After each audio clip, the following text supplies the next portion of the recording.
बुलेटिनमध्ये 12 वाजताच्या 12 महत्त्वाच्या बातम्यांचा वेगवान आढावा आपण घेणार आहोत। पण सुरुवातीला एक काळजी करायला लावणारी बातमी आहे। लहान मुलांना फुग्यांपासून दूर ठेवण्याची वेळ आली आहे। त्याचं कारणही तसं काळजी करायला लावणार आहे।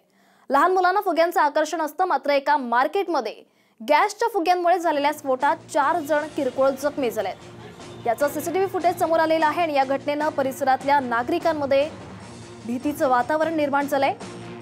लोक मार्केटमध्ये फिरत असताना अचानक हा स्फोट झाला आणि यानंतर नागरिकांनी आरडाओरड करायला सुरुवात केली, धावपळ करायला त्यांनी सुरुवात केली आणि गुजरातच्या राजकोटमध्ये ही घटना घडलेली आहे।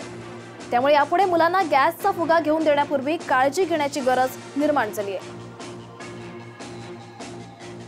हे दृश्य आपण पाहत आहोत, गुजरातमधल्या राजकोटमधले दृश्य आहेत। या ठिकाणी गॅसच्या फुग्यांचा स्फोट झालेला आहे आणि यात 4 जण किरकोळ जखमी झालेत।